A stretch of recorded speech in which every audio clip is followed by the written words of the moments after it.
lost the ability as a society to accept being offended? Well, of course. And that's part of it. I mean, comedy has to find where the line is, you know. Oh, you crossed the line. Well, I'm the guy I'm the mind seeker. I'm out there with the bayonet, you know, digging into the ground to see where the mines are. And who decides this line? Once in a while, one's going to blow up in our face. Right, but but can I give me some credit for being the guy out there with the bayonet? And who decides the line? Apparently teenagers, right, who decide everything in this country, because I feel like teenagers are the ones, or people with a teenage mentality, who are the ones who fill social media with condemnation because they were raised wrong, with a sense of entitlement, in a sense that anything that causes them the least amount of discomfort cannot be tolerated for even 1 second. So when they scream and cry, nobody says anything. That's my point about where are the people to push back? Where are the adults? I don't think most of the Democrats or most of the liberals in this country, old school liberals like me, are like this kind of stuff, but they don't shout it down. So if somebody does something that's a little bit outside the lines and there is a big complaint on social media, nobody stands up for them. And the problem is that nobody ever gets canceled for being too woke.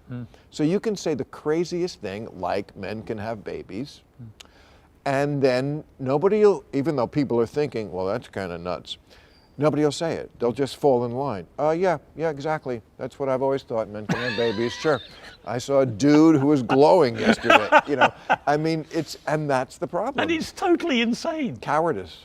Yes, it is. It's moral cowardice, isn't it? But it's intellectual cowardice. But it also comes from a place of reality, that fear, because they see people around them literally getting cancelled, getting shamed and abused and hounded out of jobs, and they think, I don't want it to happen to me. It's a very real thing. I mean, I can't count the number of stories I've either covered on the show or just read about of professors at colleges, which are supposed to be the bastions of free speech, who said something that was just an opinion. One guy, that was one different. Professor in America, he gave a lecture for 25 years about the use of offensive language. And then some students complained about his use of offensive language in the lecture about offensive language.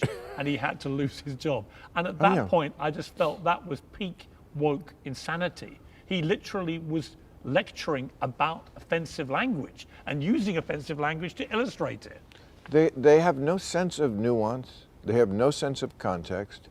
They just know certain buzzwords or certain concepts are out of limits, off limits, and since social media is just a bunch of mean girls, it's not really about making the world better. It's not really very often about social justice. It's about, let's catch somebody at something. This is what's so obnoxious about that side of things, that just idea of, we're not really lifting people up. Liberalism is about lifting people up, not catching people. And tolerating people. It's not about white self-loathing.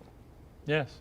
It's about, yes, we have a horrible history in this country. Let's make it right in the ways that make sense. It's not just about catching people at stuff. Where is America politically now, do you think? I think old school liberalism is the center. Certainly socially. You know, when I think about things like pot legalization, civil rights, gay marriage, that kind of stuff, I mean, something over 90%, I think, of white Americans want to live in a diverse neighborhood. This is a sea change from where the world was when I was born. Gay marriage failed, I think, 35 times in different states when it was on the ballot on a statewide level, and something like 4 years later, it was the law of the land. Marijuana, I never thought I would see the day where I wasn't panicked when I was in an airport because I had this much pot hidden in my underwear. And now I can smoke it freely on my podcast, which you did. Yes. I know. I came out having had a great time, Bill. So I think that really is kind of the center of the country. Old school liberalism, take a victory lap. You kind of won on a lot of things, but it's another funny pathology of liberals. They don't want to acknowledge progress because they somehow feel like if I acknowledge progress, well, then I'm not as authentic a progressive. It's right in your name. And that's what you're selling, progress. Well, of course.